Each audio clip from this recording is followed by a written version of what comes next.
Minnesota is celebrating a century of state town ball championships. 80 teams in 2 classes, chasing a late summer's dream. A weekend full of stories and highlights from the idyllic diamonds of Delano, Litchfield, Dassel, and Waconia. We call it Amateur Baseball Today, presented by the Minnesota Baseball Association. Hello everyone and welcome to Optimist Park in Litchfield, one of the host sites for this year's State Amateur Baseball Tournament. This is Amateur Baseball Today presented by the MBA. I'm Ryan Phelps. This gem was named after the Litchfield Optimists, state champs in 1951 under then manager Dick Siebert. We'll learn more about the history of Litchfield baseball in a little bit, but first, let's get to your second round highlights. Another one of our host sites this year, just down Highway 12, Delano, playing in front of their home crowd, and will as long as they survive in this 100th tournament. The Athletics took an early lead against Spring Hill, scoring 2 in the second. Hunter Hartz starts the engine running with this RBI base hit to left center. In the 5th, Toby Hansen got the pitch he was looking for and sends it into the Delano night. Some young A's fan tracked it down as a souvenir, 3-0 for the home squad. More than enough for Max Otto. The righty had 6 innings where he struck out 2 batters. This one for the even dozen, 12 Ks on the night. He completes the shutout in the 9th despite committing a couple errors. Delano advances to the final 16. We just got to keep doing what we're doing. Nothing's too big. I mean, one game at a time, just one pitch at a time, honestly. We're pretty dang good, so we love to do it in front of our fans. I mean, they support us all year long. Everybody does so much work on the ballpark, hours and hours, so doing it for them, too. Like, they want to see us win, so just got to put it together for all of them. Fantastic game between El Rosa and Minnesota. Scoreless into the 6th. Peyton Winter with runners in scoring position. He flies to center. It's deep enough to mark the scoreboard in Litchfield. Derek Wiener trots across home plate. 2 batters later, the Saints march in another run. Base knock by Andrew Weller, and the RBI would be all the runs El Rosa could muster.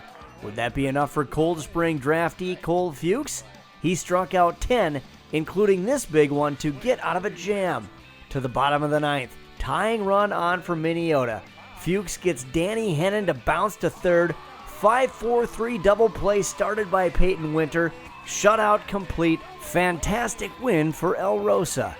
Plato and Laverne from Delano, and the blue-clad Blue Jays get the early jump. Joe Copas ropes the pitch to right center. It gets to the ivy, allowing Reese Schwartz and Bo Lapel to cross the plate. Blue Jays now up 2-1 in the 7th when Matt Odegaard delivers a 2-out full count RBI single to center. The 2018 Class C champs looking good. Not so fast, my friends, say the Redbirds of Laverne. In the 9th, down a run. Nick Smith lifts it over the second baseman's outstretched glove. Jake Haugen slides in safely. Laverne has rallied to tie the game with no outs in the 9th. Bases now loaded. Derek Lundgren chops it to third. The throw comes home, but it's too low to be corralled. Ben Siri is safe at the plate. The Redbirds win in walk-off or slide-off fashion. What a wild one for Laverne, 4-3 over Plato. Monticello and Bluffton on Friday night here in Litch, and the Polecats' first 2 hitters deliver knocks. Jason Axelberg collects the run batted in, and Monty is out of the gates quick. Bluffton answered back in their half of the opening inning. Logan Polyu drives one to center. It is deep enough for the sacrifice fly. Peyton Ronisved scores. Braves lead 2-1. Ronisved contributes the next inning with a run batted in of his own. The sharp single scores Connor Davis. 4-2 in the 6th when Bluffton's Jake Dykoff adds to the Braves' lead. Dykoff was also the starting pitcher, so he helps the cause, and Bluffton moves on with a 9-3 win over the Polecats. St. Patrick brought the Taxman to beat Baseball 365. Ben Taxdahl doubles in the 1st to bring in Jack and Ryan Fregis. Taxdahl will be a sophomore at the University of St. Thomas this fall. But before school starts, he wants to help the Irish win a title. And in the 3rd inning, he came with more clout. A 2-run blast to right field. He ended the day with 3 hits and 4 RBIs. For good measure, Jack Fregis added another home run to get the Irish a 5-run lead. They were forced to hang on down the stretch. Baseball 365 scored 3 times, but come up short. Taxdall talked about his big day. It was kind of just swinging, that guy's a good pitcher, and I knew he'd throw him in the zone. He didn't walk many guys today, so I was just kind of trying to get in and out of the box as quick as possible, and I ended up battling a couple ABs, a couple of good outcomes, but just felt good today, seeing it well. It was one of those days. The Minnetonka Millers won by forfeit last week. This week, they put the Metro Knights through the thresher. Steve Schmidt singles to left to score Nick Timpson. Tonka on the board. The Millers got a couple runs off bases-loaded walks. Then Timpson gets a good swing with runners in scoring position. 2 are plated on the base hit. One of those guys scoring is Joe Schallenberger. Schallenberger walked 4 times, scored 3 runs, and hit 1 mammoth home run. Last week, Joe joined us for the on-camera interview. This week, he lets the bat talk. Tonka wins 8-0. They're chasing state title number 16. There's still plenty more ahead here on Amateur Baseball Today, including a special delivery in Stark. We're talking babies and baseball when we return.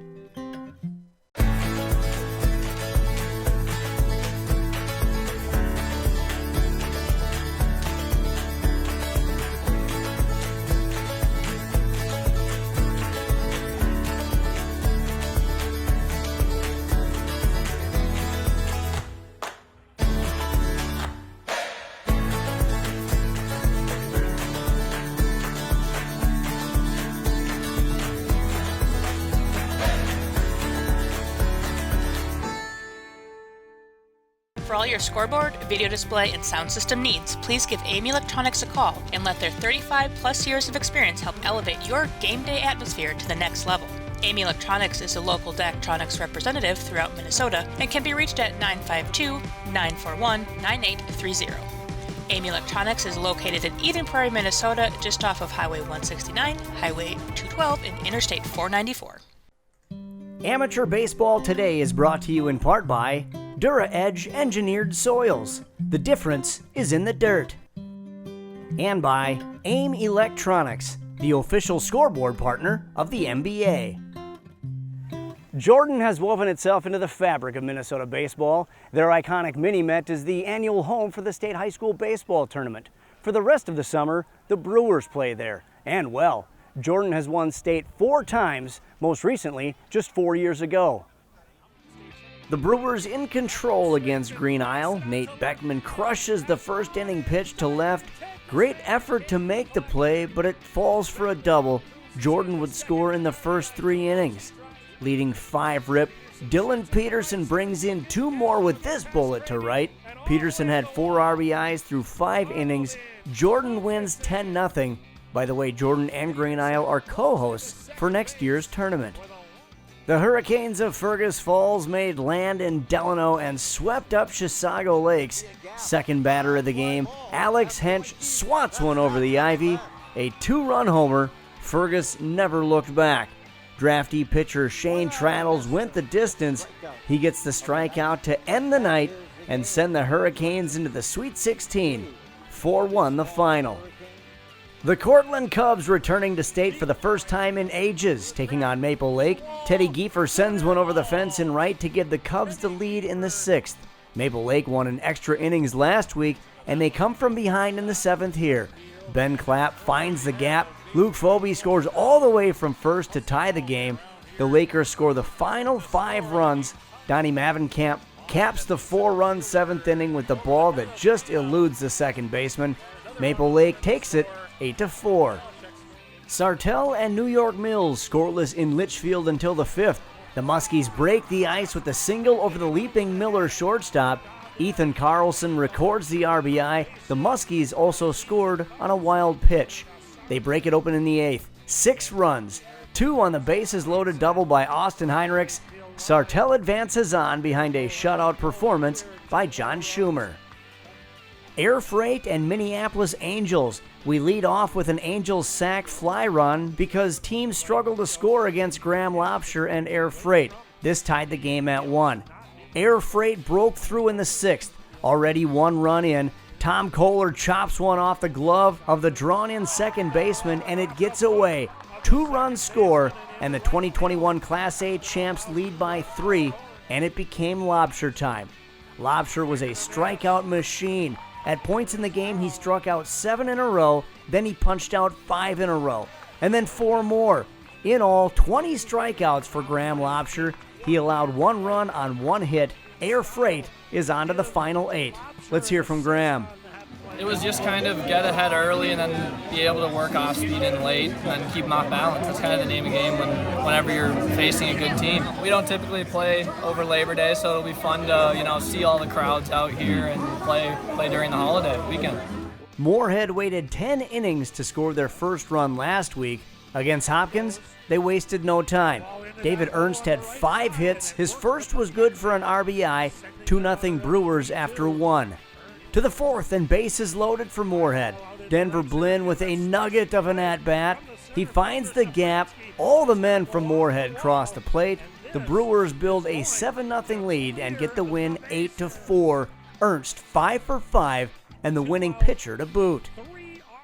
The 2023 Town Ball Tournament might be remembered for the most unique state birth ever. That is, birth spelled with an I.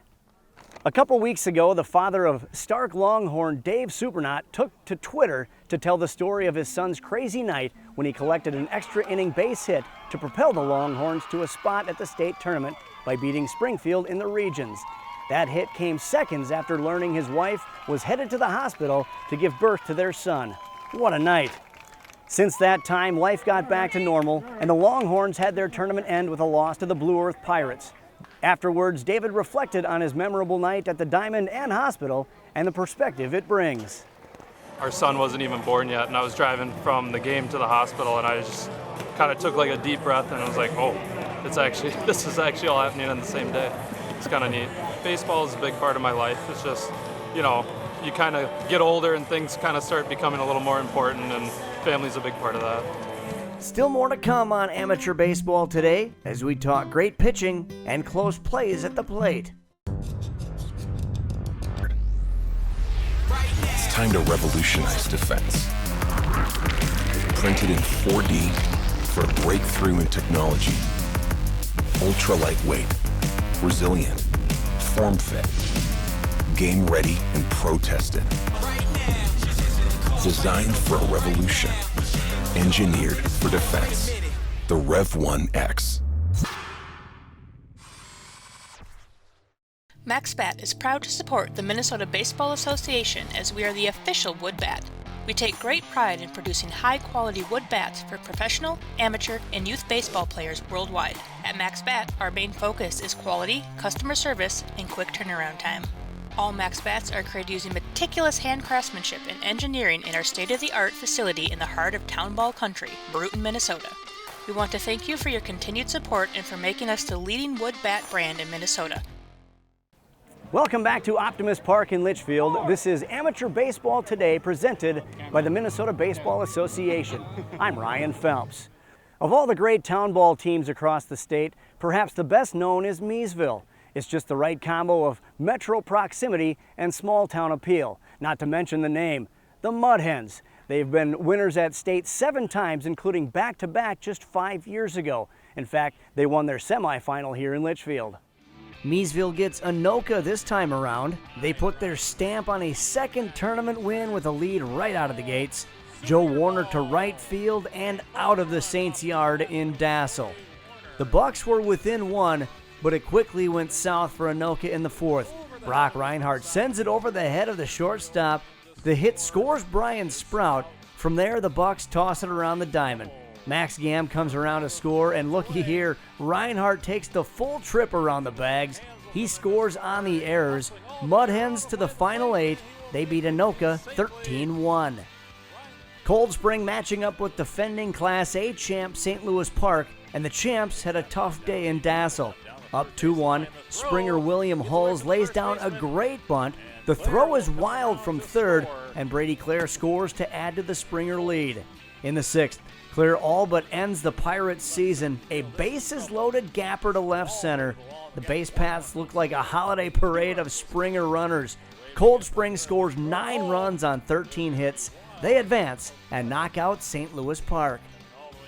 Here at Optimist Park with Jeff Woline, the current Litchfield baseball high school coach, but also just a longtime member of Litchfield baseball. Thanks for having us. Great park here. Thank you. Yeah, we're really proud of it, and a lot of people have put a lot of time into making it what you see here, and it keeps getting better in our opinion. Well, you're one of the big contributors to this program. Not only the Blues and some of the town ball teams and the success that you guys have had over the years, but youth baseball, high school baseball. Talk about some of those contributions. Well, I've been involved with all of it for over 30 years. Summer rec program through community ed, from T-ball up through 6th grade. I've coached and still coach the VFW team, which is 16 and under. Coached the high school team now for 34 years. Most of the guys on the current Blues team are former players of mine, guys I've seen since they were playing T-ball. And then I played here for about 18 of my 30 years of total amateur ball, and still been a member of the Litchfield Baseball Association board now for about also 34 years. So pretty involved at every level for quite a long time. You guys have played host to this state tournament in the past. You look at the ballpark now and the shape it's in, what you guys have done here, it looks fantastic. It must be a point of pride for you guys to put together this type of host site. Definitely is. We were last co-host in 2016, and we thought it was pretty good then. And if you look around now, the addition of the roof over the grandstand, a lot of our trees have gotten more mature, and the green space is even better. And just the quality of the field right now is as good as it's ever been. So we're pretty happy with everything we have going right now. Not bad for an old runway. It was, you've heard the story. The old airport ran through here, the airport runway. When I came to town, it was basically an abandoned airport, and there's still a few buildings over behind us back to the north.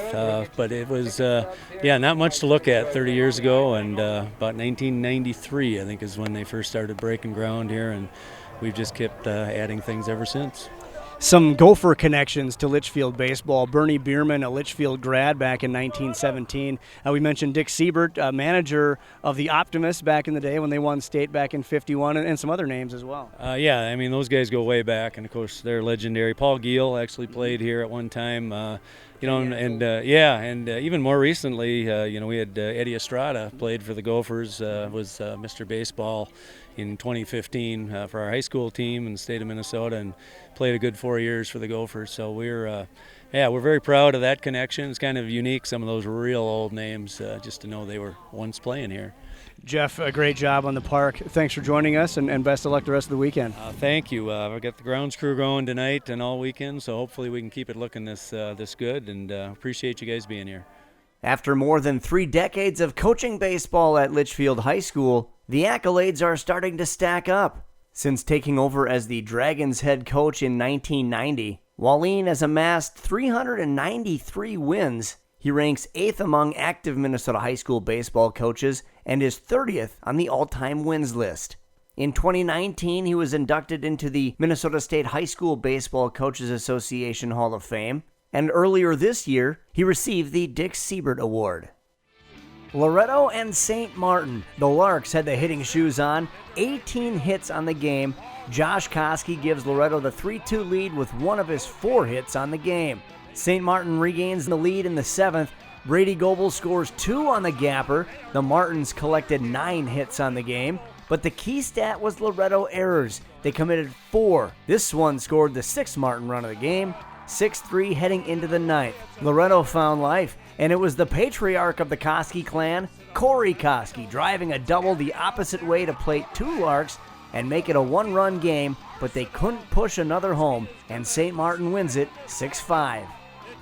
Avon and Hibbing closing out the weekend in Dassel, and it's Carter Philippi putting on the show. He homers in the 3rd to put the Lakers on the board. The Miners of Hibbing kept it a 1-run game, then they get the break in the 6th. Tanner Shepard, the hard bouncer to short, misplayed by the fielder. Scoring is Brooks Bachman, all squared after 6. But the very next Avon at-bat, it's Philippi with the encore performance. Carter with a 2-home run afternoon. Avon will get St. Martin in the round of 16. Blue Earth makes noise early against Bird Island draftee Josh Kingery. Lee Hodges with a run-scoring single past the infield. 1-0 Pirates. The Bullfrogs owned the middle innings. Trent Athman put Bird Island in front with a seeing eye single, 2-1 the score. They put up a crooked number in the 6th. Braden Tersteeg pokes one to right. The fielder gives everything he has to haul it in, but it bounces away. 2 Bullfrogs score. They build the lead to 5-1. Josh Kingery is the son of former Major Leaguer Mike Kingery, considered by many one of the best in the state. He fans 14 Pirates to get the win. Bird Island moves on. Much anticipated game between Watkins and Waconia. And the Waconia defense behind drafty pitcher Blake Tritch from Mare was stellar. Diving stop at short by Derek Martin. He gets the out. Watkins ace Matt Geislinger did not give up many hard hits, but the ones that got through were big. Chris Bullis finds the hole on the left side of the infield to bring in the first run of the game. Bullis was not finished. Next batter, Ronnie Olson grounds to short, but the error is made and Waconia plates a second run. The Lakers with some breathing room. But in the 7th, the Clippers threaten. Runners on the corners when Tritch's pitch gets to the backstop. Brendan Ashton at third hesitates before he breaks. That hesitation makes it a close play. Out is the call, and the Watkins threat is diminished. In the 8th, Waconia seals the deal. Bullis again. And again, it's a seeing eye single. Again, it will score the runner from second. Waconia wins 3-0. Afterwards, Bullis, wearing the Lakers' victory sombrero, talked about his night. I didn't really barrel too many balls. I just had a consistent swing path, put it in play and, hit it where they aren't, right? I mean, that's kind of the name of the game. My 3 hits probably combined went 40 feet into the infield, but hits are hits and runs are runs and wins are wins. Yeah, just trying to approach it the same way I have all year, trying to play as loose as possible. I feel like I had an opportunity to really meet these guys a lot during practice weeks and kind of getting to know them and knowing that these guys are they're behind me working hard, and I just wanted to go out there and work hard for them. We're down to our final out on this episode of Amateur Baseball Today, but when we return, we visit with one team trying to catch lightning in a bottle. Local sports coverage can be found on NSPN.TV all year long. From the first crack at the bat in August to the final putt in June. And that is good for the individual championship. We are there. Subscribe to the Neighborhood Sports Network to watch events both live and on demand, including state tournament coverage in every sport. Email jobs at nspn.tv if you'd like to join our team of broadcasters and camera operators. Welcome to the neighborhood.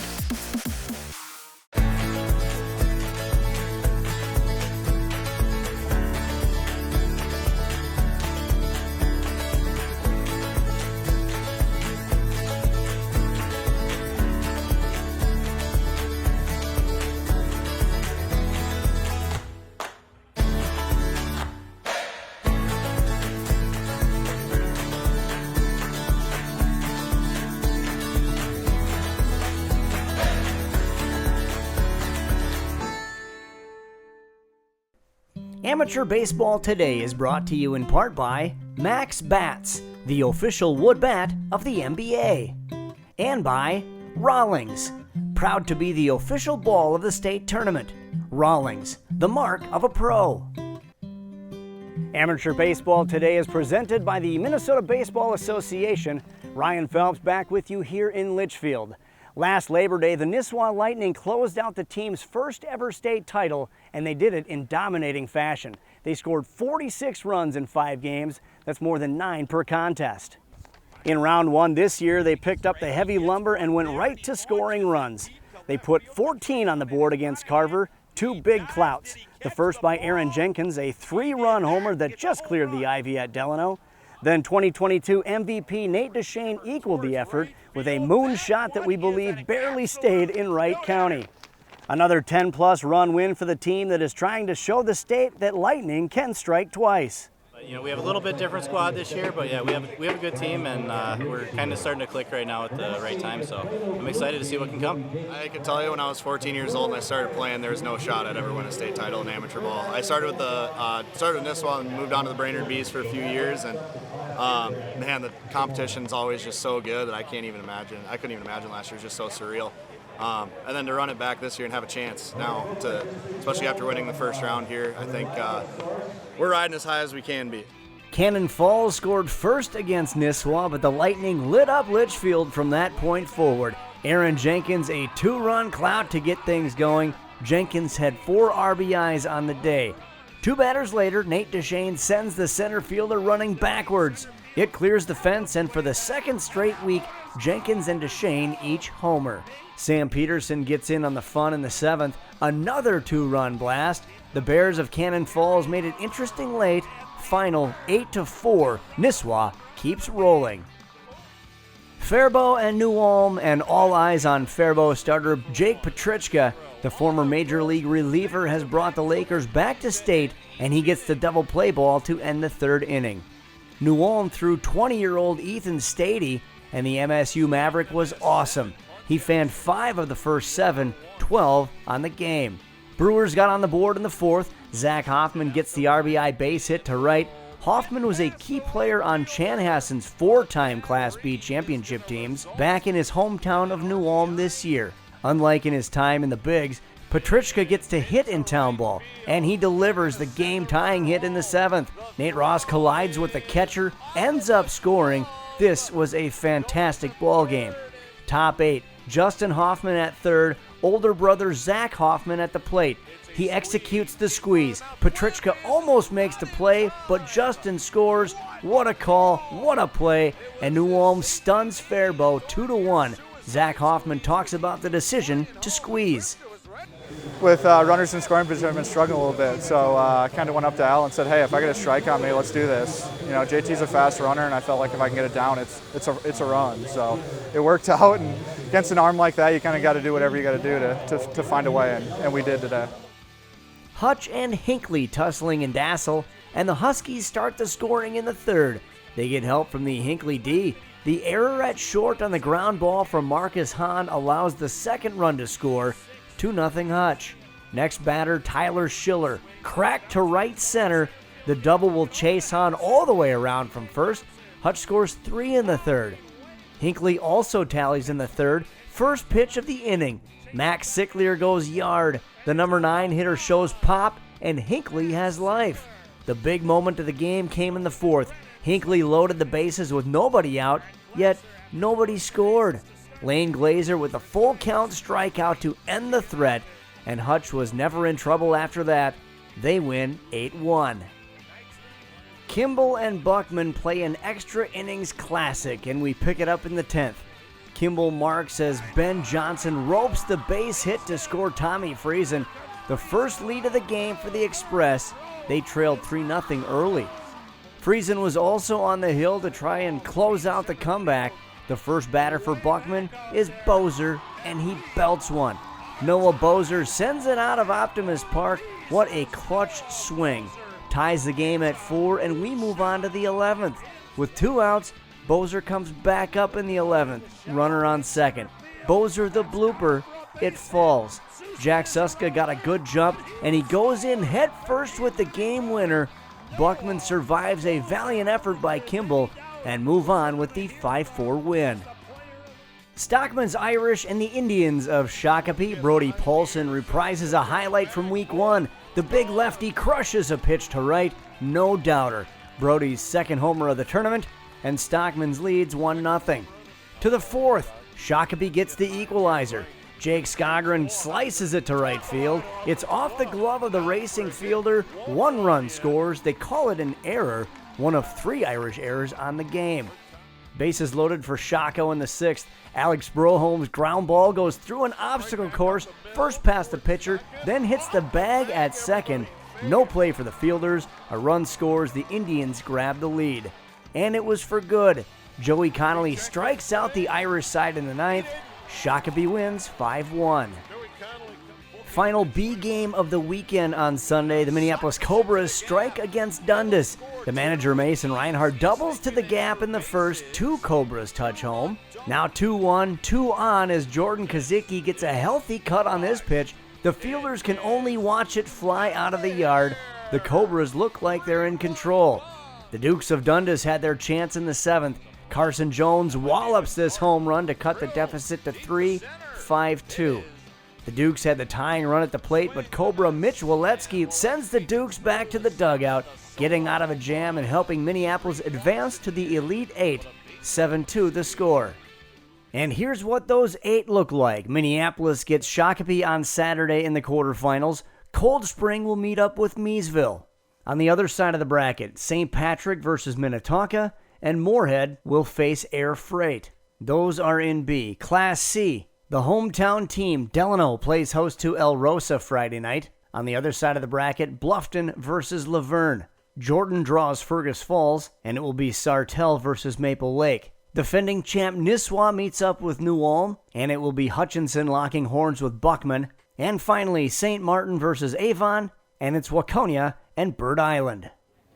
Remember, if you can't make it out to the ballpark, you can catch all the highlights right here on Amateur Baseball Today. You can also watch all of the games at nspn.tv. Here are some of our best calls from round 2. Way to the fence in left field. Here's one high and deep to right, way back. Gone.